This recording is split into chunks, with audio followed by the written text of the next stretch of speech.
Coming on live. Testing, testing. 1, 2, 3. Are we working? Just waiting for this to work. Testing, testing. 1, 2, 3. Coming on live. All right. Hey, what's up, everybody? How y'all doing? Ray Pastore here. Dr. Ray, whatever people want to call me, different day of the week. Live life updates. I haven't been on for, it's literally been almost like a month and probably six and a half weeks. I've just been really busy, beginning of the semester stuff. And I've been just working on some other crazy things that I'm going to talk to you all about today. So I'll talk about all the stuff I've been up to. So let's go. So first thing, dun, da, da, da, my Dundee Award. So if you don't know what a Dundee Award is, you win a Dundee Award on the television show The Office with Michael Scott. And the reason I have a Dundee Award is because pretty much every single, maybe let's say 3 to 8 times a week, someone comments on one of my YouTube videos and they're like, I just saw Michael Scott. Hey, I didn't realize you were making YouTube videos about this topic. They're making fun of me, saying that I remind them of Michael Scott from The Office. And that's completely fine. I don't really get it. My wife totally doesn't get it. But I forward her every single video that every single comment, I take a screenshot and I send it to her all the time. She's getting 5 of these a week. And so for Christmas this year, she got me a Dundee Award. How hilarious is that? So what I want to do is I need to do an Office tribute where I pretend like I'm Michael Scott at the beginning and be like, hey, I'm the world's best boss. Hey, everybody, Ray Pastore, I am world's best boss. And then congratulate myself for my Dundee Award because it actually is pretty cool. And I just kind of hang it up in my office now. So anyway, yeah, I got a Dundee Award. So yes, I won. All right. Next thing that I want to talk about today. So I've talked about this before, but I have the Pinewood Derby coming up. Is anyone familiar with what the Pinewood Derby is? So Pinewood Derby is this little it's a race that people use in Cub Scouts. And basically what happens is the kids build a car, and it kind of looks like it's a piece of wood with wheels. You put little wheels on it and they race it down this track, and the kids love it. And they race and they get a trophy if they win. So Cub Scouts do this. Now, I did this when I was a little kid. And basically what happens is all the dads build the cars. And this is the dads getting to race against one another. So it's kind of it's exciting. Now, in my case, I've been making cars. My kid's in his 5th year of Cub Scouts. So I've been making cars for 5 years and for 3 kids. So I've been making cars every single year. Multiple. So I'm pretty good. We've won the Boy Scout troop thing a bunch of times. We won districts once. We came in 2nd place. And last year we won districts for my youngest son. So this year the plan is to get a trophy for every single kid. So what you do is you got to carve out the car. So they give you a block of wood. So I carve the car like this. You can see I try to be really aerodynamic in how you carve it, though that doesn't matter too much. What matters most is the physics of it. And that is where you put the weight. So you can see I put tungsten weights right here. So the key is you put as much weight as you can in the back of the car. So I put weights here in front of the axle and then on the sides in the back. So all the weight is basically here and here, all the way to the car. So when it goes down the track, the weight should be at the end and hopefully we win. So we're going to try to get some trophies. The race is in 2 or 3 weeks. So I'll let you guys know how I do. I'm making all 3 cars the same. So they're all this shape. And I've got to make 3 of them. So yeah, 3 cars. All right. So that's Pinewood Derby stuff that I have to do.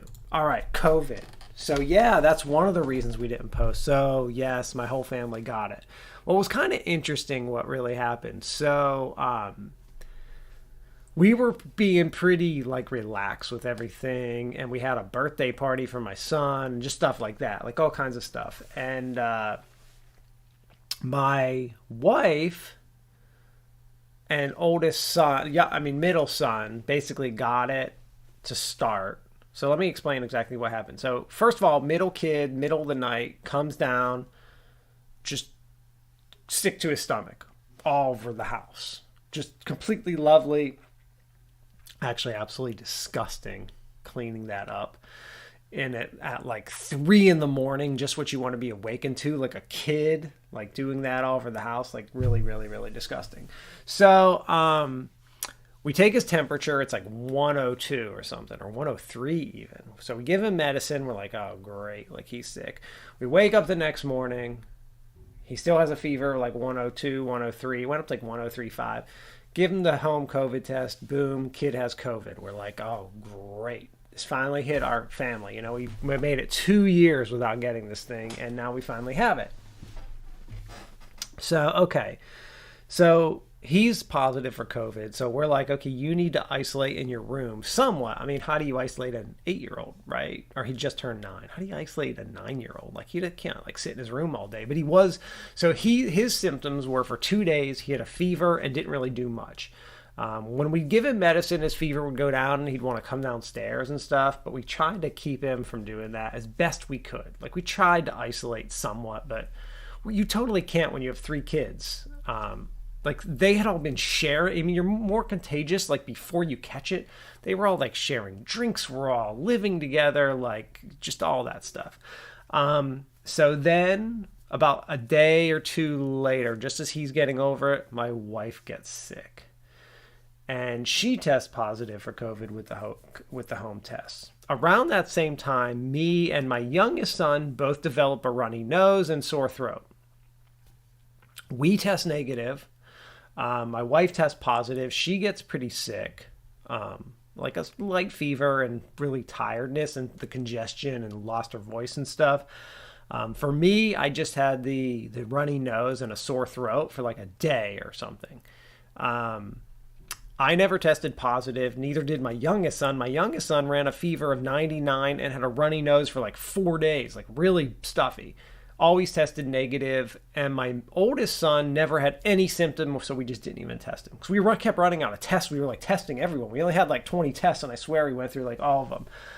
Now, my kids aren't vaccinated. My wife is fully vaccinated, and I am vaccinated and boosted. So we're all at like all these different levels of vaccination in my home. And you know, so it was weird how it kind of hit everyone and stuff, but everyone was completely fine. Nothing bad, but yeah, COVID did go through our house. And we kind of figured like my oldest who didn't have any symptoms, but we didn't test, we assumed he had to have had it because there's no way living in our house that he couldn't have been exposed. Like he was definitely exposed and just either didn't get it or his body fought it off. For me and my youngest who had symptoms but no positive test, we're not sure. But I mean, I'm pretty sure we did have it. So anyway, we're all better and all good. And then ironically, my youngest son comes home yesterday from school with a fever. So we tested him this morning. He didn't go to school. He's fine. But we tested him this morning and that was also negative. So, and there's like cases are like disappeared from where I live. Like 3 weeks ago was like our peak and now they're just like gone. Like it's so crazy. Okay, next story. Moving on from COVID to next topic. We're completely fine. Hopefully, the plan is the COVID is done. Hopefully, like that would be awesome. We could like get back to normalcy, but we shall see. Right now, we're like my family at least. Like since it's been in our house and I'm boosted, we're like COVID is not here now.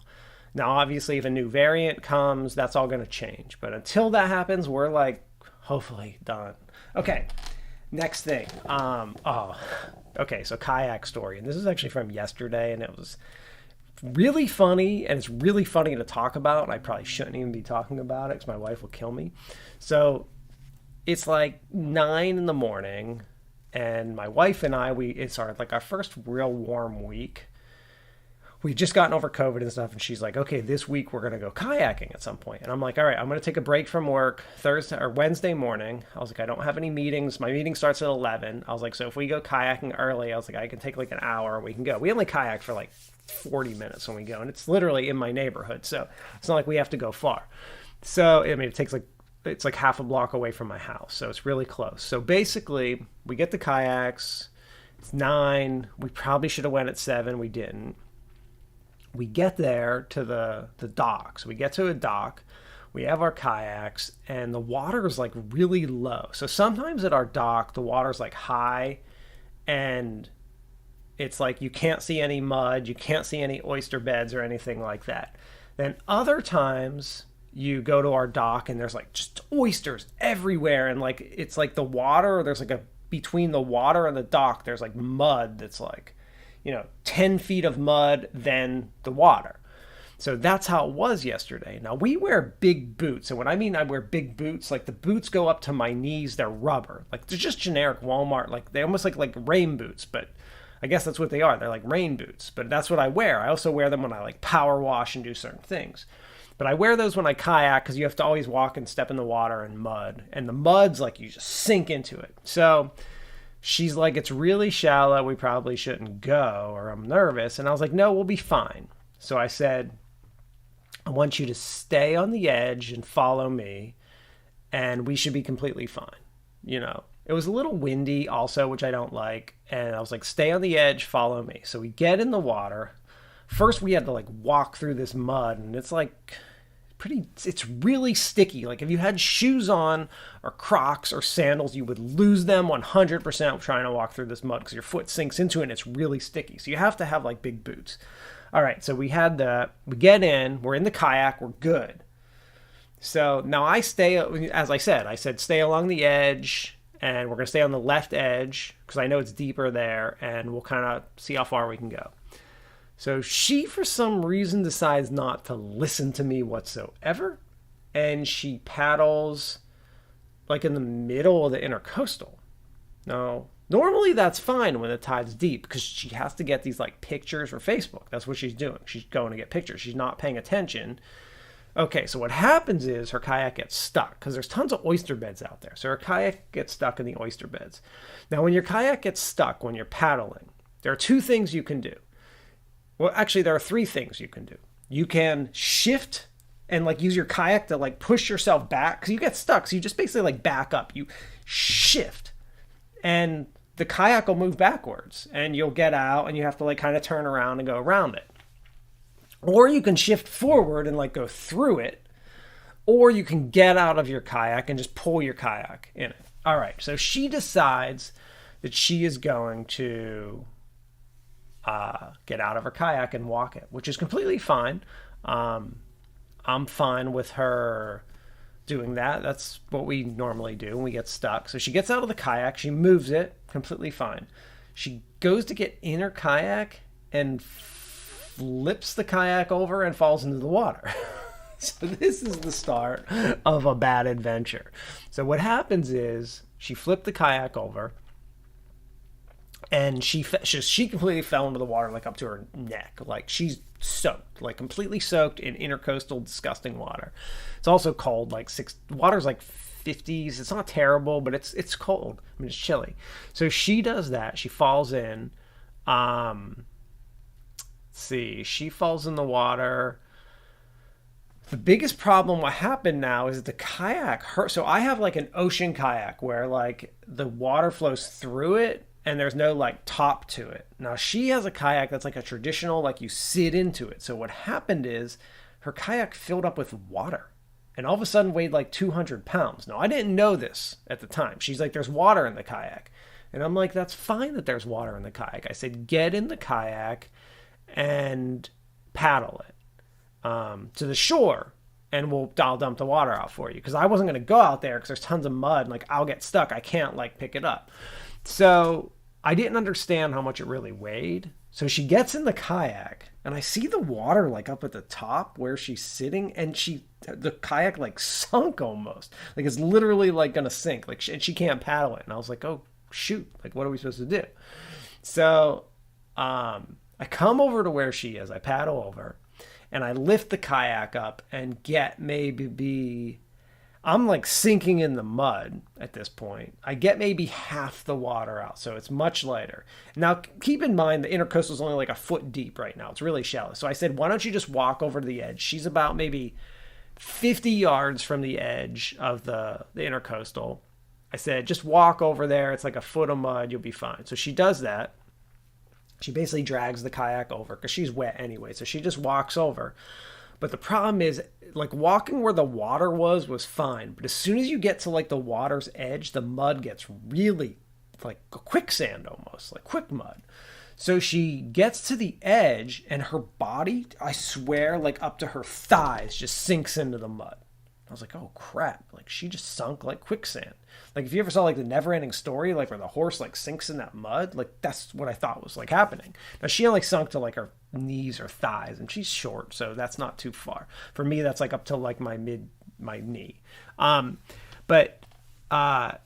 Okay, so she's stuck. So she's like, first of all, I have to help her get out. So I'm like, you got to wiggle your legs. I can't walk over there because I'll also get stuck.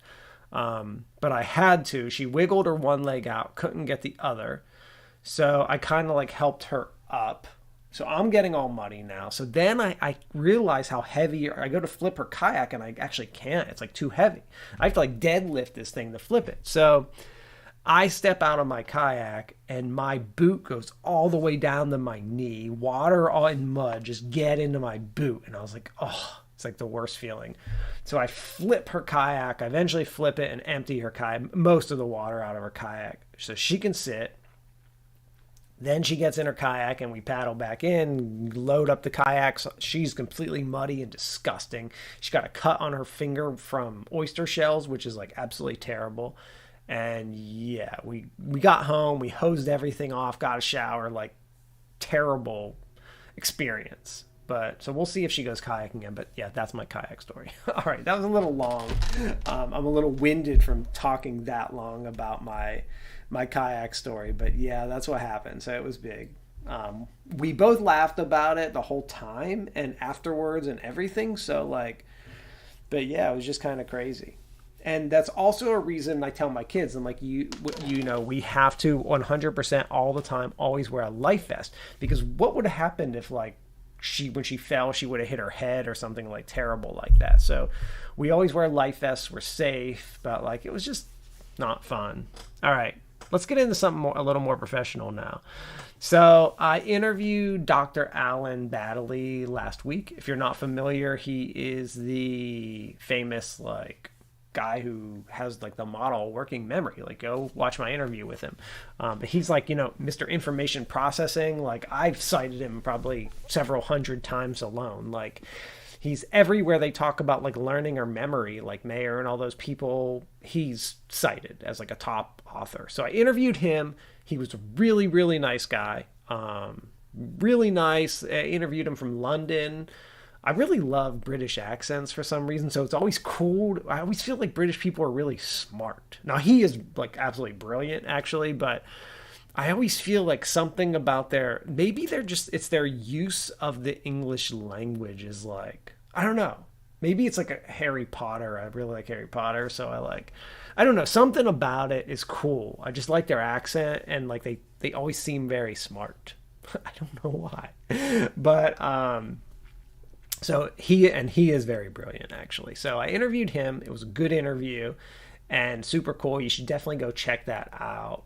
He's a really interesting guy when you talk to him, and he really likes talking about his life, which is kind of cool because some people are very like, I interview some people or I want to interview some people and they're very like, they don't like, I guess I've gotten, so like I send emails to people for interviews and some of them will respond back like, I don't talk about my life at all, like personal, like that stays out of the public. I don't want you to know my wife's name or talk about like what I did as a kid or anything like that. And then other people like him, he like sent me his biography, which tells you every detail of his life. He's like, this is what happened the day that my wife gave birth to our first son. Like he's very much like, it's all out there, which is kind of cool. And I really like that because I'm kind of like that too. So it was fun. He was fun to talk to. It was a good interview. I learned like some cool stuff from him. And there's one piece in the interview towards the end that I learned something about working memory. I didn't learn something. And it's going to flow into some of my future research, hopefully, about working memory. So go watch it and you'll see what I'm talking about. But I was kind of excited. I was really excited that he responded back and was like, everyone I've been able to interview, I've thought that. But, you know, it's just exciting when someone like that I've cited and I know is like pretty like famous working memory professor, created this model in the 70s, like super cool guy, like he's like in his 80s or 90s now. Like he's old guy, like he's still publishing, like it's just really interesting, really cool. Definitely go watch it. I need to contact people to have more interviews. I only did one last semester. I contacted more people, but I've been contacting people that are much harder to pin down for an interview, so that's making it more challenging.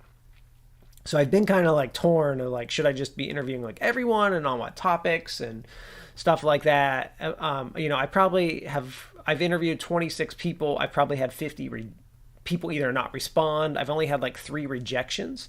I'd much rather get a rejection than a non-response. So the non-response people, I am emailing you back. After it's been 1 year, I write the date down. I'm emailing them back for another interview. But I have had a couple of rejections. And the rejections were all nice. One of them was like, I just don't talk about that anymore. So yeah, they just don't talk about that. That's all. They just, I mean, they were clear. At least they're telling me like, I don't want to talk about that topic. So that was good. And the other one just said, hey, like, I'll be honest with you. Like, I just don't have the time for this kind of thing. So that's very respectable. Like, you don't, I get it. I don't have time for stuff too. Like, people contact me for certain things. Like, hey, can you review my resume? And it's like, dude, you're not my student. And I have to look at enough of those. I just don't have time for that. Like, I'd love to have it, but like, I just do not. So, yeah, but I am going to contact more people and try to get some more interviews pretty soon. So watch out for that. But yeah, I was super excited. This school year, I've gotten Richard Mayer, Alan Badley, like 2 huge people who've guided my research. So I thought that was just awesome. So that was super cool. Another more professional thing. On the esports stuff. So we have my esports club. We have a tournament coming up March 19th. And it's going to be super cool. So here's what we're doing. So we're having a Smash tournament. We have a huge room too. So we got a Smash tournament going on. We've got, so Super Smash Brothers. And we've got an online Halo tournament happening. My students want to do cosplay, so they're going to like be people dressed up and stuff, and there's going to be a contest, like cosplay contest. We're going to have a local company, Cape Fear Games, is going to host a Magic the Gathering, I think like tournament. I'm not sure exactly. It's another word that they're using, and I'm not very familiar with Magic. I know it's similar to D&D, but I'm just not. I never got into Magic the Gathering. I always thought the cards and artwork was really cool, and it looked interesting. I just never happened to get into it. So they're doing something with that. And then we're going to have like free play for like tabletop games and video games, which is probably where I'll be doing that. And yeah, it's pretty cool. We're calling it UNCW Game Con, which I think is a pretty cool name. We threw around other names like Game Fest and just different stuff, but I like Game Con. I thought that was good. I like the name. And so we're like getting all the stuff, trying to get sponsors. So if you're like watching this and you have money to sponsor us and help us out, please give that to us. You know, we are looking for like, you know, donations for like prizes and stuff. And we have to put up money for the room. So we're hoping to like get some of that back. But yes, that's coming up and we're super excited about that. Because the reason we're so excited about it is we haven't had a tournament since January of 2020, pre-COVID, because COVID shut everything down. So this is our first like, hey, we're face to face. Like, that's just really cool and exciting that we're finally at that point. So that's exciting. Now on to some more, that's like more professional stuff. Actually 2 more things. So I have been really busy with work, and I've been busy with school. So I've been busy with like lots of stuff. It's one of the reasons I haven't done as much video. Now let me tell you why. Oh, maybe I want to keep this a secret. I don't want to tell people, because then if I tell you, then I have to show it to you. And if I decide I don't want to show it to you, I guess it doesn't matter. I can just say it. So I am writing a fiction book. And I have probably like 70 pages written of a book already that I started like just a few weeks ago. I haven't been playing video games. I've been writing this book. That's like my video game time, or creating as many videos because I've been writing this book. So I have to pick and choose like what I'm doing. So I'm trying. Once the book's done, I'll get back to everything else. But I am writing a fiction book. I'm not talking about it whatsoever because if I decide I don't like it, I'm just not going to publish it. So you might never see it, but I really like it so far, and it's really cool, and it's into all the cool stuff that the stuff that I like, that I believe is cool. I would like to say it's cool. So that's what I'm doing with that book. But we'll see. I may not even, no, never mind. Let's not even talk. Let's not even go there. So we'll see. So you might see that. I would estimate that I will be done with the book this summer easily. So I need to write it first, and then once it's done, and by 70 pages written, that's like 70 pages of plot. There's not as much dialogue and stuff in it as I would like, because I kind of am going to go back and do that. I write in stages. That's how I write like my research and stuff. I write in multiple stages. So by the time I've went through it like 3 or 4 times, it'll be ready to send to a publisher. I'll shop it to publishers and try to get a good editor, because this is the type of book that I'm going to need a really good professional editor for, or copywriter, to like go through and fix things. All right. Now like more personal stuff again. So kids did basketball this season, and they really liked it actually, and it was fun. It was kind of cool to watch too. And the thing I liked about basketball, there was a few things. So one, it was like really quick. Like the game seemed fast. Like everything about it, I guess it's a fast-paced sport, like basketball. Like you're just running the whole time. So it seemed like it wasn't. When the kids do soccer, it's kind of like that, but the fields are like bigger. Basketball's like this small enclosed space, so it's like constant action. So maybe it just makes it seem like it's going a lot quicker, but we like that. But now they are starting soccer. So we start soccer. They started last night. It was the first practice. So kids are starting soccer already. So we just did basketball. Actually, our last games are this Saturday, and then we start on the soccer. So we'll see how that goes. Only 2 did basketball. All 3 are going to do soccer. So we don't force them to do any sports. We just ask them if they want to do them. And we only let each kid pick. I have 3 kids, so I can't have each kid pick like 5 sports, because that's impossible. There's only 2 of us, me and my wife. So they each can pick 1 sport per season. So, and that's summer, fall. So that's 4 seasons they can pick. They usually don't pick a sport in the summer because we go to the pool and surfing a lot and stuff. So anyway, yeah, so they're doing that. Funny thing, so whenever me and my wife, so we talk about our mother-in-laws, and our mother-in-laws, each of our moms are very different from one another. So if I had to describe them, I would describe my mom as like very like wild, and like she has no idea what's going on, and she doesn't care what's going on. She has like ideas and is just like goes with that. And it's really funny because her mom is very like more quiet and timid and shy, and is like the opposite of my mom.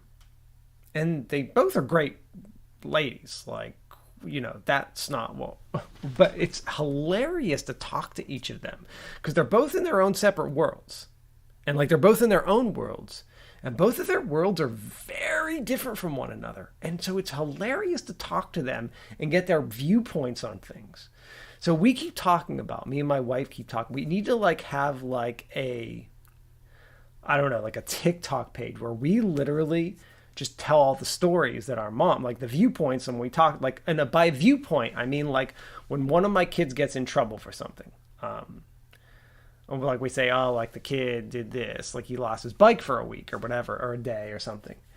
We tell our moms, each of our moms, the story, and the stuff that they each say is hilarious and completely opposite from one another and so out there and outlandish. And they each forget, like my parents completely forget what it was like to have children. They were like, we would never do that. We never let you do anything like that. And I'm like, y'all forgot everything.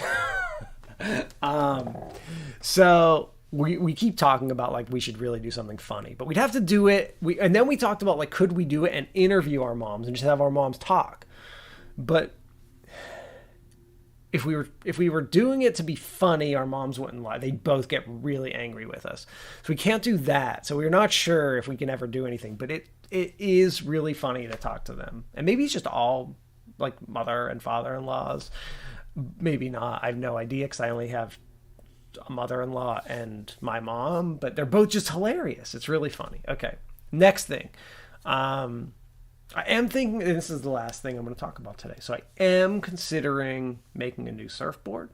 I'm not there yet. I actually need to make sure that I don't have a meeting. Oh yeah, my meeting's at 3. Perfect. So I am thinking about, I made 2 surfboards so far. I made one in the fall, and I'm considering making another one this spring. It's a really fun habit that I have. I'm not in the habit of spending money. I don't like spending money on things, but I do want a new surfboard for this summer. And you might ask, well, why do you need because I literally have a garage full of surfboards right now. Well, surfboards are kind of like, I guess you would describe it as like shirts.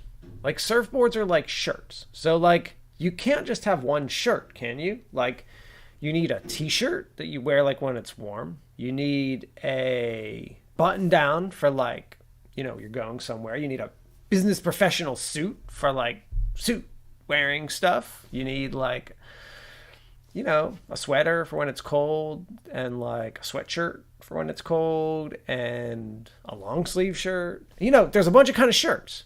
Surfing is the same way. There's like a bunch of kind of surfboards for all kinds of different waves and conditions and stuff. So as you surf longer and longer, you collect surfboards because you want to have a surfboard for every type of condition. Because you were out there one time and you're like, oh, if I only had this other kind of board, today would be so much better. So yeah, I'm like trying to make a new surfboard. So that's kind of like the last thing that I'm doing. I do have some cool stuff coming up. So we have the Pinewood Derby race coming up. I probably will have some big announcements this semester, but we're holding off on that. I am looking forward. So me and my family, so we did book a Disney trip. I think it's for June, like June something when the kids are out of school. So we already have it booked. I don't schedule anything. Becca just said, hey, we're going to Disney. Do these dates work? I don't remember what they were, but I looked at my calendar and said yes and blocked those off. So we are going to Disney. So that's kind of exciting. Oh, and I did hear Disney's raising the price of their tickets. So I need to purchase those now so they don't like catch me on like that price increase. Like everything's going up in price a lot. I'll talk about that another time. I'm not spending more time talking today. But anyway, so I hope y'all are doing good. I hope everyone's good. I just wanted to update everyone on the stuff that I was doing, what I've been working on, what's been going on personally, and hope that y'all are doing well. I'm looking forward to spring. I'm looking forward to the warmth. That's like the biggest thing I'm looking forward to right now, spring and warmth.